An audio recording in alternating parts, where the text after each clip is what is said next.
Writer, plus particulièrement le Publipostage.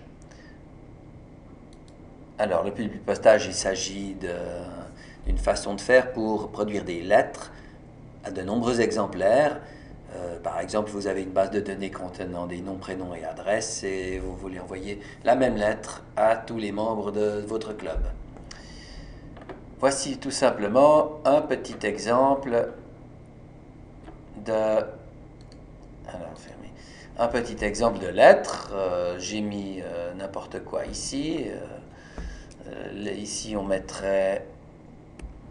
ici, j'ai mis l'expéditeur.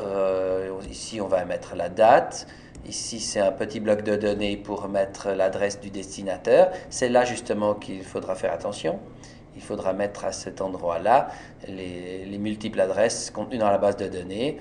Et on va même encore y ajouter ici un petit bout avec le prénom de la personne pour une salutation personnalisée. OK? Donc, prenons notre document. Hop, c'est rigolo ce truc. Prenons notre document.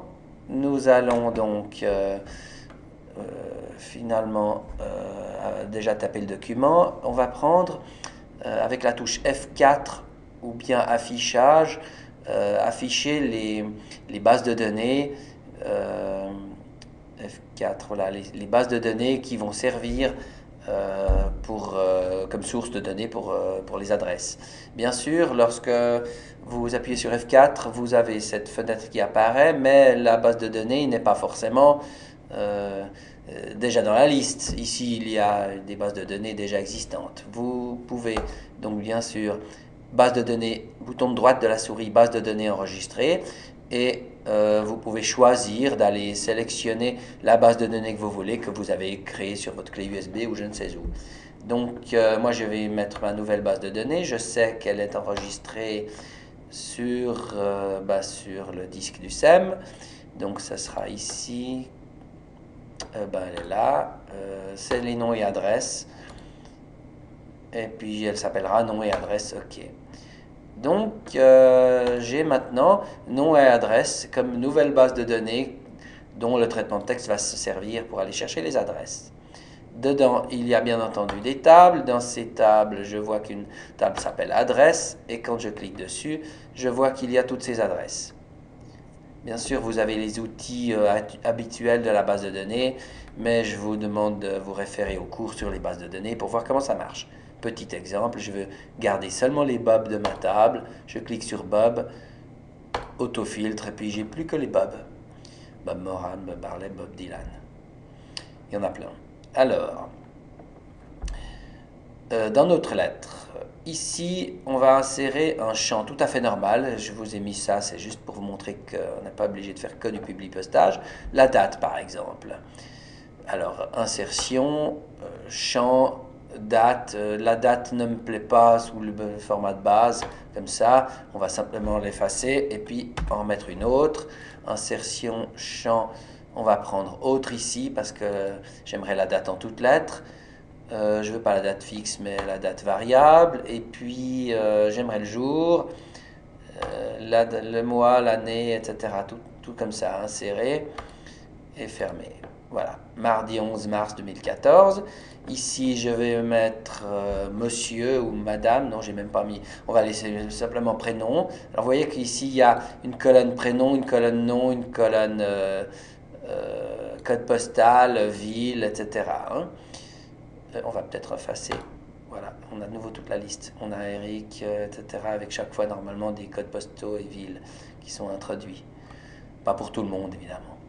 Alors, ici, on va commencer par prendre le prénom. Alors, j'ai qu'à cliquer avec la souris sur prénom, déplacer prénom jusqu'à le mettre ici, et la machine met un champ gris prénom. Après le prénom, on va mettre un espace, puis le nom. Alors, on va chercher le nom avec la souris ici pour l'ajouter là. Il se met ici. À la ligne suivante, on va mettre l'adresse. Voilà, et puis enfin, à la ligne encore suivante, le code postal. Hop, je l'ai mis au mauvais endroit, j'annule, je vais faire un copier-coller un peu rapidement, je vais le mettre là. et puis un espace et la ville. Et voilà. Et puis évidemment en bas de la page, les salutations chères, et puis le prénom encore une fois ici. Donc on va faire prénom. Il faut que je mette très précisément, cher prénom, accepte les salutations écrites du SEM Formation. On va donc décider que notre lettre est terminée. Et évidemment, on va l'éditer. On n'a plus besoin de se servir de ceci. Par contre, vous avez un bouton ici qui s'appelle Mailing, que vous pouvez aussi avoir par outil assistant mailing, ce qui revient au même, n'est-ce pas? Et vous allez directement dans, vous pouvez aller dans éditer le document, tiens, allons dans éditer le document, et on va voir quels sont les destinataires que l'on veut prendre. Alors le premier, eh bien, il s'agit de, on voit les noms là. Non, on n'arrive pas parce que j'ai malheureusement caché tout ça. Alors on va quand même s'arranger à voir le nom là. Éditer le document. La première personne de la liste, c'est moi-même. La deuxième personne, c'est Jean Dupont. La troisième, ben, c'est Paul Durand, mais j'ai pas son adresse, alors on va l'exclure de la liste. Ensuite, Bob Moran, Bob Marley. Allez, Bob Marley, il est mort. Bob Dylan, etc. Celui-là, il ne me sert à rien. C'est des valeurs bidons. Celui-là, il ne me sert à rien. Puis on va encore prendre Pierre Duniton. Voilà, et puis on y va. Alors, comme on y va comme ça, on va donc juste passer à la suite. Il m'a fabriqué mon nouveau document. Tiens, il l'a déplacé sur la fenêtre. On a ceci, je ne sais pas pourquoi, mais voilà, il est là. Ensuite, on ferme, on a de nouveau nos données. Maintenant, on voit qu'on a Pierre Duniton, là. Et puis, cher Pierre, etc. OK? Si on veut, on peut évidemment de nouveau éditer et changer les valeurs. S'il y a des personnes et resélectionner d'autres valeurs, par exemple, j'étais où là, éditer le document. Si je vois que je suis de nouveau sur Eric Aldi, je peux passer à la suivante, etc. À tout moment, on est d'accord. Hein? Maintenant, donc, on n'a plus qu'à passer celui-là. Il me crée tous les documents. On a donc un document qui s'appelle sans nom ici.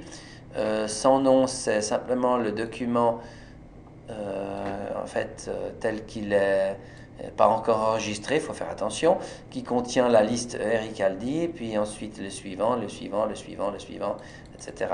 À chaque fois, le suivant. Ensuite, lorsqu'on vient sur enregistrer le document, ce qui nous intéresse maintenant, c'est enregistrer le document fusionné, donc c'est-à-dire avec les noms et les prénoms de toutes les personnes, et puis comme document unique ou bien comme document individuel. Ça revient au même en fait. Si vous prenez comme document individuel, j'en aurai un certain nombre. Je vais l'appeler sur mon bureau, puis le mettre junk. Et je devrais voir sur mon bureau, ça y est, un tas de fenêtres apparaître. Et puis, j'ai plus besoin de ce document. Je le ferme carrément sans enregistrer, je m'en fiche. J'ai donc celui-là qui a Eric Aldi. Ça, c'est celui qui était sans enregistrer. Et puis enfin, j'ai celui-là, Junk 1, Junk 2, Junk 3, etc. Et autant de documents qu'il y avait de personnes dans ma liste, n'est-ce pas? Bon, prenons celui-là, par exemple. Je prends Junk 1, c'est Jean Dupont. Je peux encore à la main, si je veux changer quelque chose de personnalisé, puis enfin faire l'impression avec ce bouton-là. Voilà, je crois qu'on en a assez vu pour aujourd'hui.